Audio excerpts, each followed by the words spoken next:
فَلَنَسْأَلَنَّ الَّذِينَ أُرْسِلَ إِلَيْهِمْ وَلَنَسْأَلَنَّ الْمُرْسَلِينَ.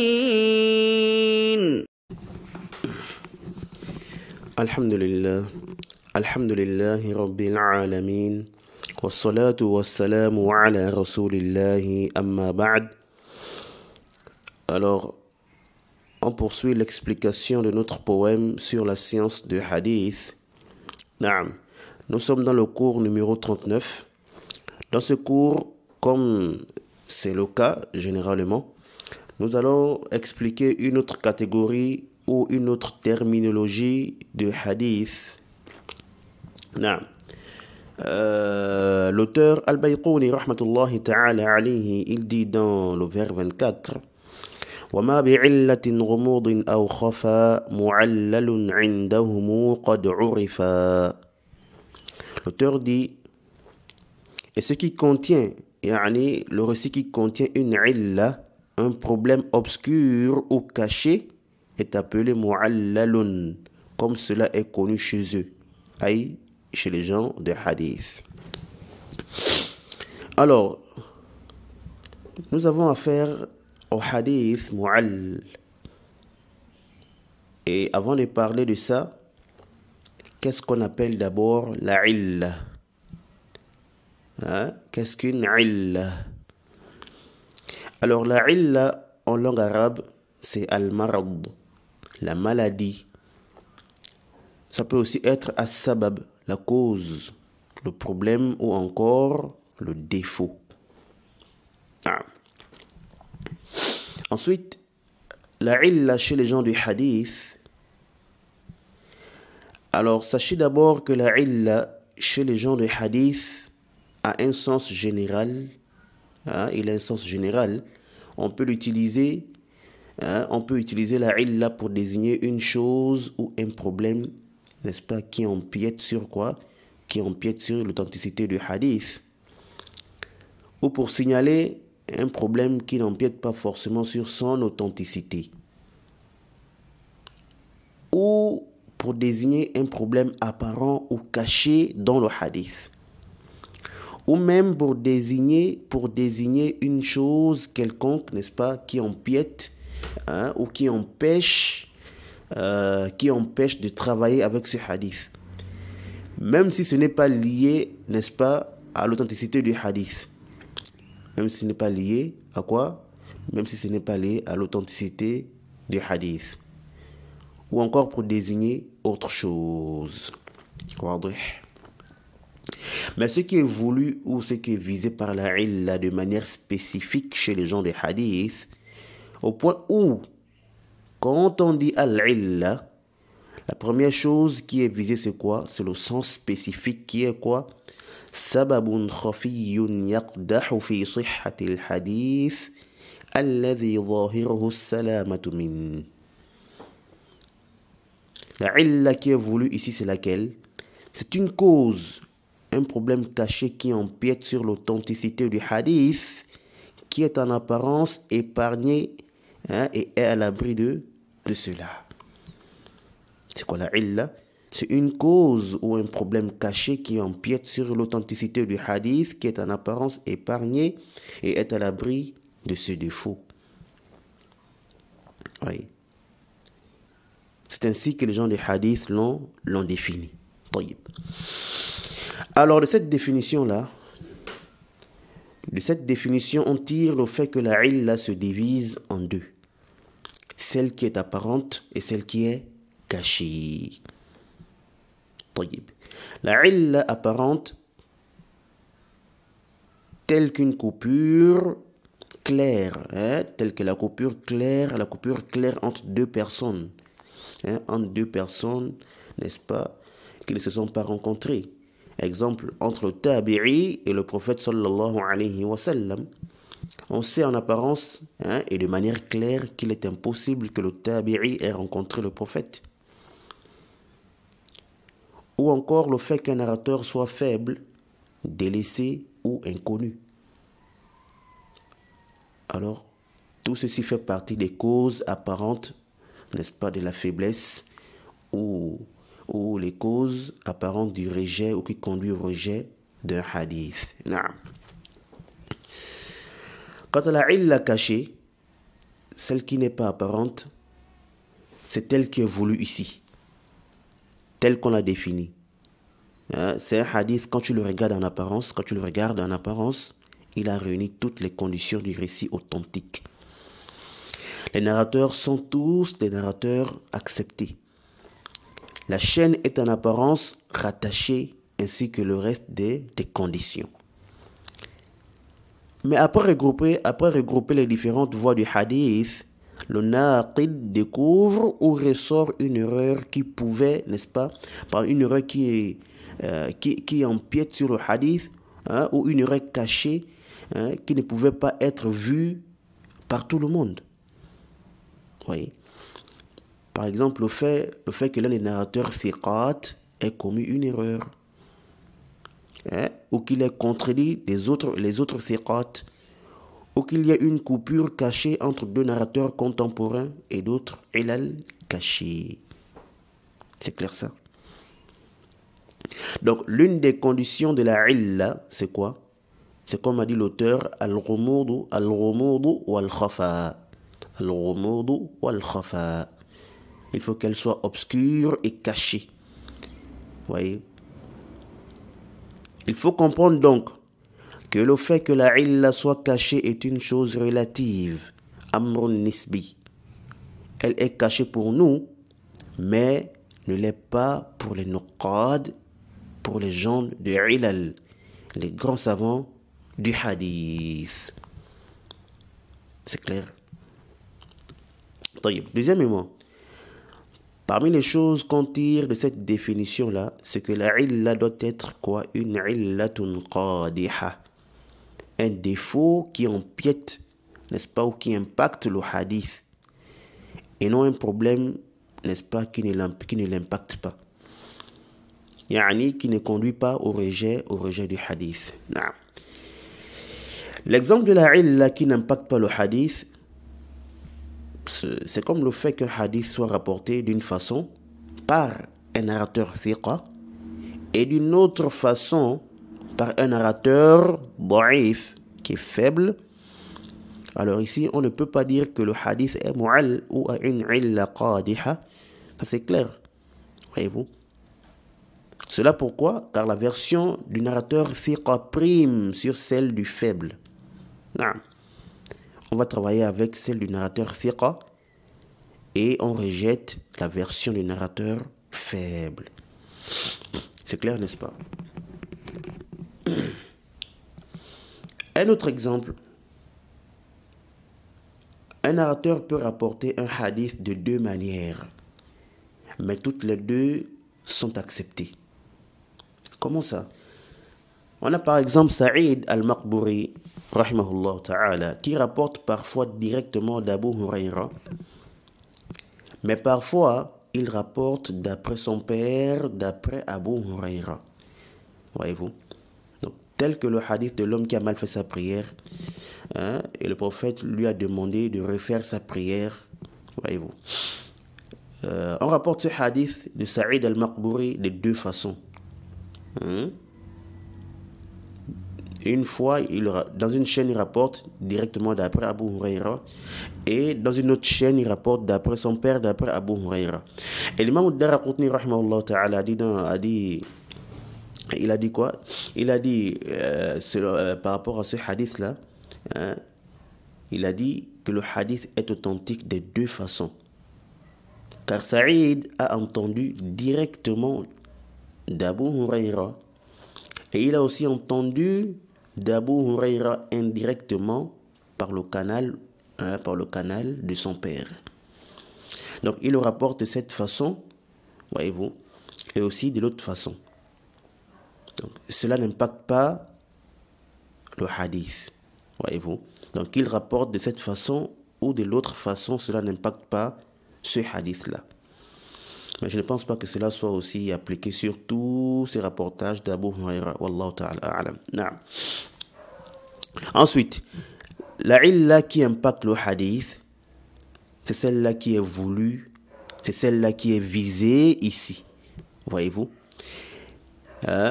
Il faut que la illa soit une illatun qadiha.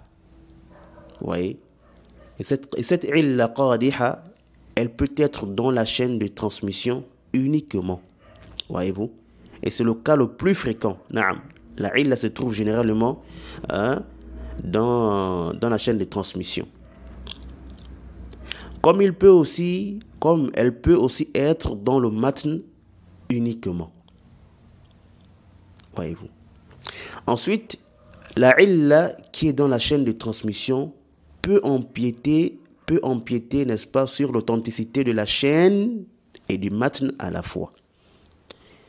Comme elle peut seulement impacter la chaîne, tandis que le matn reste authentique et connu. Naam. Et ceci est la parole d'Ibn Salah, rahimahullah ta'ala, que je ramène ici. Naam. Et de là, vous comprenez qu'une chaîne de transmission peut être faible alors que le matn est authentique, parce qu'il est rapporté avec d'autres chaînes authentiques. Également, la chaîne peut être authentique, mais le matn est faible à cause de peut-être une nakara dans le matn ou autre. C'est clair. Troisièmement, de cette définition, on tire l'endroit ou le genre de récit dans lequel se trouve la illa. Car on a dit quoi? Elle impacte des récits qui sont en apparence authentiques. Et non les récits qui sont clairement faibles, tels que les récits des narrateurs faibles, ou ceux dans lesquels il y a des coupures claires et autres. Comme a dit Ibn Salah, la illa est traitée dans les chaînes de transmission des thiqat, celles qui remplissent, n'est-ce pas, en apparence les conditions du récit authentique. Voilà pourquoi Al-Hakim Abu Abdillah rahmatullahi ta'ala alayhi a dit dans Ma'rifatu Ulum al-Hadith, à la page 112, il dit وإنما يعلل الحديث من أوجه ليس للجرح فيها مدخل فإن حديث المجروح ساقط واهن وعلة الحديث يكثر في أحاديث الثقات أن يحدثوا بحديث له علة فيخفى عليهم علمه فيصير الحديث معلولا والحجة فيه عندنا الحفظ والفهم والمعرفة لا غير. Al-Hakim rahmatullahi ta'ala alayhi, il dit, on fait le ta'lil d'un hadith où on dit qu'un hadith a une illa, est défectueux par des aspects dans lesquels la critique n'a rien à y voir. Car le récit du narrateur critiqué est nul et faible. Oui, le récit du narrateur critiqué est nul et faible. Par contre, la illa du hadith est beaucoup plus répandue dans les récits des narrateurs crédibles. Ceci consiste au fait qu'ils rapportent des récits qui ont des problèmes, de sorte que sa connaissance leur est cachée. Et à cause de ça, le récit devient défectueux, ma'loul. Il dit, et la preuve et l'argument de cela pour nous, la preuve et l'argument dans le ta'lil, le fait de dire qu'un hadith a une illa, c'est quoi? Et la preuve de cela, c'est d'avoir une grande capacité de mémorisation. D'avoir quoi? Une grande capacité de mémorisation, la compréhension et la connaissance. La connaissance des narrateurs et des chaînes et autres. Alors, Al-Hakim veut nous faire comprendre ici que la illa se recherche dans les récits des narrateurs crédibles et non dans ceux des narrateurs faibles. Car ceux-là, à la base, leurs hadiths sont déjà faibles et rejetés. Alors que le problème se trouve où? Dans le récit des thiqat. Car ceux-là, leurs hadiths sont acceptés à la base. Raison pour laquelle le problème qui s'y trouve n'est pas apparent. Voyez-vous? Il est plutôt caché. Et on le découvre qu'après avoir utilisé certaines techniques ou certains moyens qu'on verra tout à l'heure, bi'idhnillahi ta'ala. Et seuls ceux qui ont des grandes capacités de mémorisation, de très bonne compréhension et une connaissance parfaite des narrateurs, leurs catégories, les tabaqat et autres, seuls ceux-là peuvent maîtriser ce art-là. Yani, ce n'est pas n'importe qui peut faire le ta'lil d'un hadith. C'est clair. J'espère que vous avez compris et connu dans quel genre de hadith se trouve la illa ou l'endroit dans lequel le ta'lil est basé. Taïb. Voici donc ce qu'on appelle la illa. Ce qui est visé et voulu par la illa chez les gens de hadith. On a dit que c'était quoi? On a dit que la illa, c'est quoi? Sababun khafiyyun yaqdahu fi sihhati al-hadith ma'a anna zahirahu as-salamatu minhu. La illa, c'est une cause ou un défaut caché qui empiète sur l'authenticité du hadith, malgré que ce récit soit en apparence à l'abri de ce défaut. C'est clair.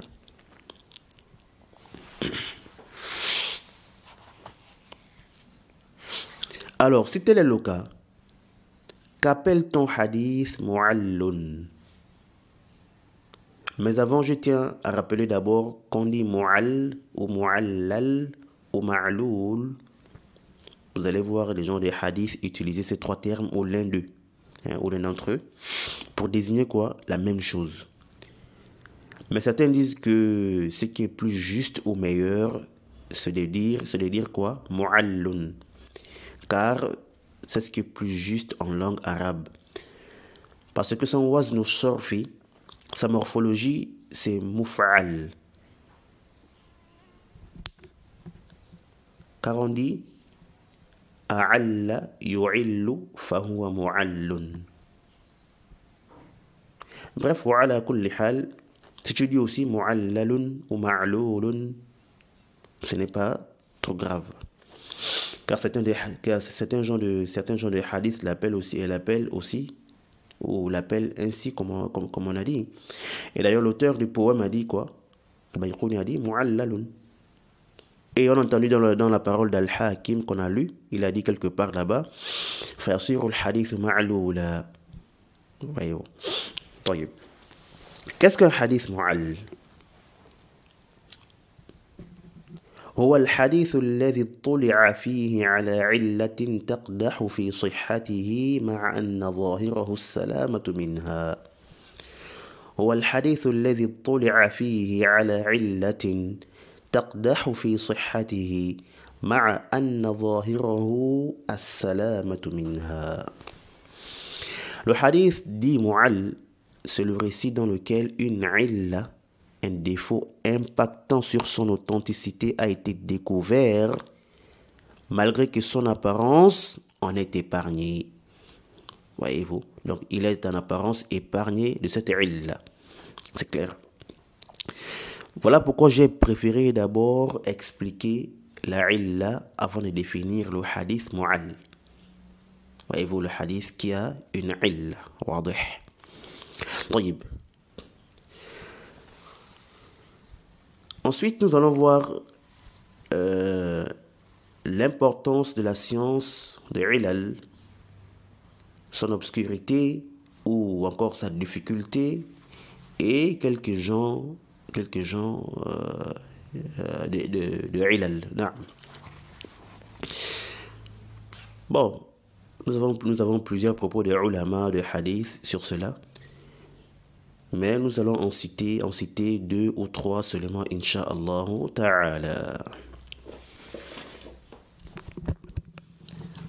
Al-Hafidh Ibn Hajar, il a dit dans An-Nuzha, à la page 241, وهو من أغمض أنواع علوم الحديث وأدقها ولا يقوم به إلا من رزقه الله تعالى فهما ثاقبا وحفظا واسعا ومعرفة تامة بمراتب الرواه وملكة قوية بالأسانيد والمتون، ولهذا لم يتكلم فيه إلا القليل من أهل هذا الشأن كعلي بن المديني وأحمد بن حنبل والبخاري ويعقوب بن شيبة وأبي حاتم وأبي زرعة والدارقطني. نعم. Al-Hafidh dit: la science des ilal est l'une des catégories les plus obscures de la science des hadiths et les plus subtiles. Et ne s'occupe d'elle que celui qu'Allah a doté d'une grande compréhension, d'une capacité de mémorisation profonde, d'une connaissance parfaite de catégorie des narrateurs et une bonne maîtrise des chaînes de transmission et des moutons, raison pour laquelle peu parmi les gens de hadith ont parlé dans ce domaine, tels que Ali ibn al-Madini, Ahmad ibn Hanbal, al-Bukhari, Yaqub ibn Shayba, Abu Hatim, Abu Zur'a et Ad-Daraqutni. La science de Ilal al-Hadith est une science à part. Ce n'est pas tous les muhaddithoun qui ont parlé dans ce domaine. Voyez-vous. Au point où certains imams de hadith, n'est-ce pas, comparaient les gens de Ilal au Sayrafi. Celui-là qui sait, n'est-ce pas, distinguer la vraie monnaie de la fausse. Voyez-vous. Celui-là, il n'a pas de règles précises pour faire quoi? Pour faire la distinction entre les deux. Mais c'est plutôt son expérience, sa connaissance et sa maîtrise qui lui permettent, n'est-ce pas, de faire cette distinction, même à l'œil nu. Et comme on dit, si tu lui demandes qu'est-ce qui te fait dire que celle-ci est fausse et celle-là est bonne, parfois il manque d'expression pour te le dire, ou pour te dire vraiment ce qui lui permet de faire la distinction entre la bonne et la fausse. Alors qu'en lui, il a des choses, il a des arguments ou des indices qui lui permettent de faire cette distinction. Mais il ne trouve pas d'expression pour l'exprimer. Tel est le cas de celui qui connaît les ilal de hadith. Parfois, il n'a pas de mots. Il manque de mots pour te dire la cause du ta'lil du hadith. Mais comme on dit, le connaisseur connaît. Voyez-vous.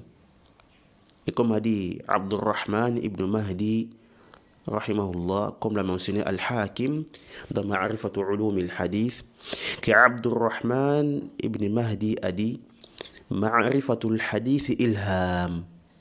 Ma'rifatu al-Hadith ilham. ولو قلت للعالم يعلل الحديث من أين قلت هذا لم يكن له حجة. Ibn Mahdi rahmatullahi ta'ala alayhi, il dit: la connaissance du hadith est une inspiration ou une révélation. Et si tu disais au savant qui fait le ta'lil du hadith,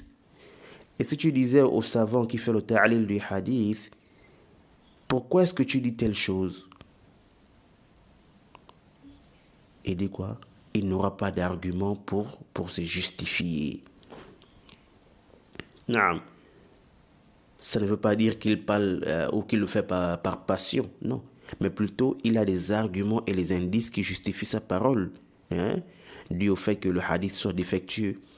Mais sauf que parfois, il ne sait pas comment te l'exprimer. Voyez-vous. Sinon, son expérience et sa maîtrise lui permettent, n'est-ce pas, de faire cette distinction. Voilà pourquoi lorsque l'un d'entre eux, parmi les imams de Ilal, lorsqu'on lui disait, ou lorsqu'on lui demandait n'est-ce pas, la preuve pourquoi il dit que ce hadith-là est mu'all. Parfois, il n'arrivait pas à se justifier. Mais qu'est-ce qu'il faisait? Il disait par exemple, va demander à tel imam de Ilal et interroge-le au sujet du même hadith. Mais ne lui dis pas ce que je t'ai dit. Et va ensuite chez tel et tel et tel et tel imam de Ilal. Fais de même. Ensuite, compare nos réponses sur le même hadith. Si tu vois qu'elles se contredisent, sache alors que chacun d'entre nous a dit ce qu'il désirait. Yani, il a parlé par passion. Il dit, mais si tu vois que toutes nos réponses sont convergentes, sache alors que cette science est vraiment vraie ou est vraiment réelle. Al-Hakim l'a rapporté dans Ma'rifatu Ulum al-Hadith d'après Abu Zur'a. Et هنا من باب الفائدة, nous avons plusieurs savants de Ilal. Vous voyez, on a plusieurs savants de Ilal. On a déjà dit que ce n'est pas tous les muhaddithoun, n'est-ce pas, qui sont connus dans le domaine de Ilal ou pour faire le ta'lil des hadiths. Et Al-Hafiz a cité quelques-uns. Mais Ali ibn al-Madini, Abu Hatim al-Razi et Abu Zur'a sont vraiment des grandes références dans ce domaine. Ils se sont vraiment plongés, n'est-ce pas, dans le ilal des ahadith. Bien. Quels sont les moyens qu'on peut utiliser pour connaître que tel hadith est mu'all? Tel hadith a une illatun qadiha. Nous avons plusieurs moyens, parmi lesquels jam'u turuq. Il faut regrouper autant que possible les voies du hadith. Jam'u turuq. Il faut regrouper autant que possible quoi? Les voies du hadith. Et ceci est le meilleur moyen pour découvrir la illa du hadith. Al-Khatib a rapporté d'après l'imam de Ilal, Ali ibn al-Madini, qui a dit Al-Babu idha lam tujma' turuquhu lam yatabayyan khata'uhu. On rapporte d'après Ibn al-Madini qui a dit si on ne regroupe pas les différentes voies d'un chapitre, son erreur ne peut pas apparaître. Yani, il faut regrouper les différentes voies de hadith qui sont venues dans un chapitre ou dans le même sujet pour connaître que telle voie a tel problème et que c'est telle voie qui est juste. Ou qu'ils sont tous ma'loul. Ouais. Bon, cette chaîne de transmission qu'a mentionné Al-Khatib, elle est faible. Car Al-Khatib l'a rapporté dans Al-Jami'u li akhlaqi rawi wa adab as-sami' avec un inconnu dans la chaîne de transmission. Voyez-vous? Donc la chaîne, elle est faible. Mais cette parole en elle-même, elle est juste et vraie. Car les ulama du hadith sont unanimes sur le fait de regrouper les différentes voies du hadith pour faire apparaître, n'est-ce pas, son erreur. Voyez-vous? Ou pour découvrir son erreur. Et Al-Khatib lui-même l'a dit, que le moyen qu'il faut utiliser pour connaître la illa du hadith, c'est quoi? C'est bien de regrouper ces différentes voies, ces différents chemins. Voyez-vous? Et Ibn Salah, An-Nawawi, Ibn Hajar, et aussi les Qudama, les anciens, tous le disent. Donc ceci est une chose qui est connue et impérative. C'est une chose qui est connue et impérative dans ce domaine.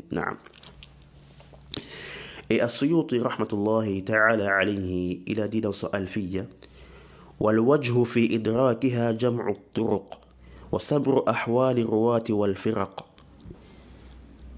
Il dit le moyen pour découvrir la illa, c'est de regrouper ces voies, yani les voies du hadith, et de suivre ou d'observer la situation des narrateurs.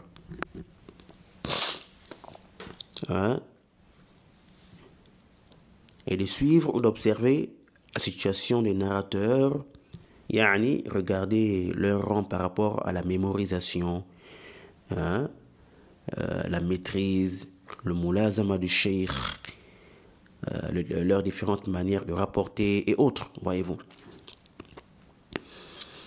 Après regrouper les voies du hadith, on peut découvrir que l'un des thiqat s'est isolé par exemple, ou qu'il a contredit les autres, hein, ou qu'il a eu à se tromper quelque part. C'est clair. Mais attention, le tafarrud, l'isolement seulement, n'est pas en soi une illa.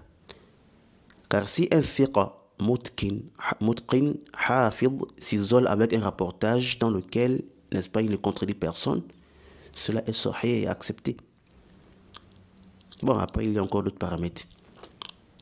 Mais ce qu'il faut savoir, c'est que le tafarrud, l'isolement, la divergence entre les différentes voies du hadith sont des indices ou des choses qui nous permettent de savoir que là, il y a problème. Voilà pourquoi Ibn Salah a dit dans son muqaddima ويستعان على إدراكها أي إدراك العلل ويستعان على إدراكها بتفرد الراوي وبمخالفة غيره له مع قراء تنضم إلى ذلك تنبه العارف بهذا الشأن على إرسال في الموصول إلى آخر كلامه. Ibn Salah, rahimahullah, il dit, on se sert de l'isolement du narrateur et du fait que d'autres l'ont contredit pour connaître la illa. Il dit, ainsi que d'autres indices joints à cela qui vont éveiller, prévenir, signaler le connaisseur de ce domaine qu'il y a une erreur d'irsal à la place du mawsoul. Jusqu'à la fin de ses propos. Voyez-vous. Donc, ceux-là sont les indices qui te signalent, hein, qui t'interpellent que là, il y a une erreur quelque part. Et après, il a mentionné la parole d'Al-Khatib dans laquelle il dit que le moyen de connaître la illa du hadith est de regrouper ces différentes voies. Voyez-vous. Et l'imam al-Nawawi dans le Taqrib qui est un résumé du Muqaddimah d'Ibn Salah. Donc, après avoir mentionné la parole d'Ibn Salah qu'on a vu là, il a dit quoi? وَالطَّرِيقُ إِلَى مَعْرِفَتِهِ جمع طرق الحديث والنظر في اختلاف رواته وضبطهم وإتقانهم. Il dit le moyen de reconnaître la illa, c'est de regrouper ces différentes voies, hein? D'observer la divergence de ces rapporteurs et leur maîtrise. Non. Alors le deuxième moyen, c'est quoi?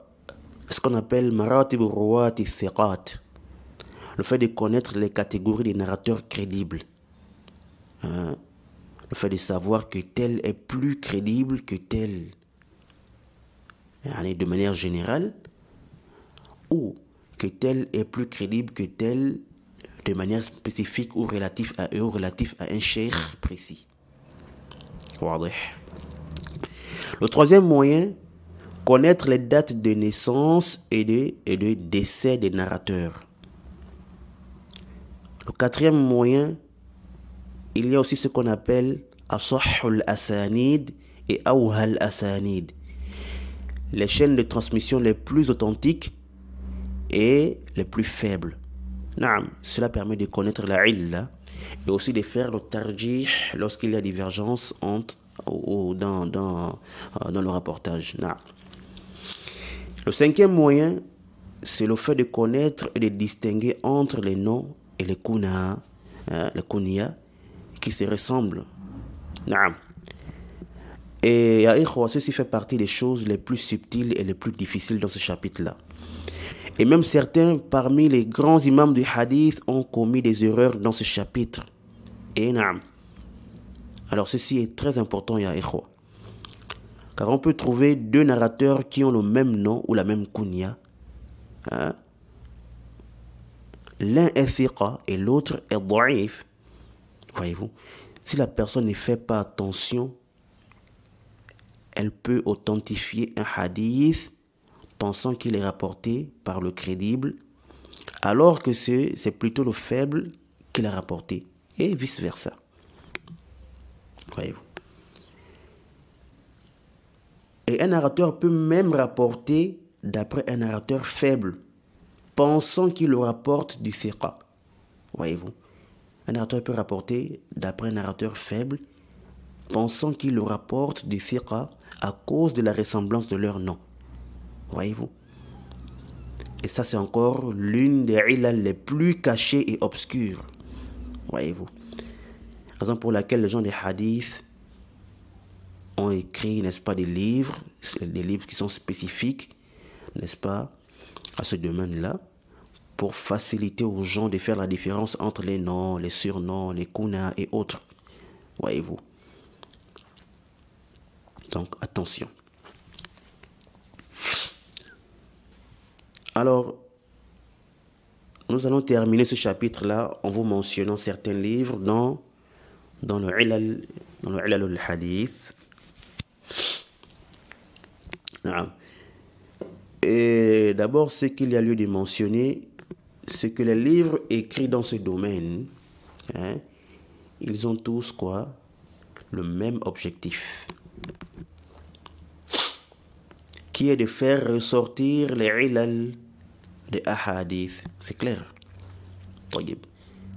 Mais sauf que leur classification diffère des unes des autres. Voyez-vous, la manière d'écrire leurs livres n'est pas la même. Et ceci est très important, car cela te facilitera, n'est-ce pas,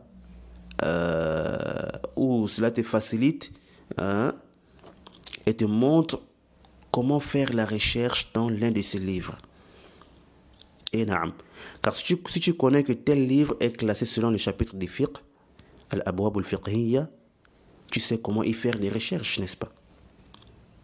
Et tu sais aussi que la recherche dans ce livre diffère de la manière dont tu vas faire la recherche dans les livres qui sont classés par rapport au Masanid, ou le livre des Masanid, voyez-vous, et ainsi de suite. Donc, umuman, il faut connaître ça. Et beaucoup de fois, j'insiste sur ça. Il faut connaître les asalib, les mu'allifoun. Il faut connaître la manière dont ils ont écrit leurs livres, et d'autres aussi, leurs conditions et autres. Non. Alors, ici, là, dans les ilal, nous avons, premièrement, ilalun murattabatun ala al-abwab al-fiqhiyya. Les ilal qui sont rangés ou classés selon les chapitres des fiqh, tels que les ilal d'Ibn Abi Hatim, et aussi le ilal al-kabir d'At-Tirmidhi. Naam. Deuxièmement, on a ilal ahadith ba'd ar-ruwa.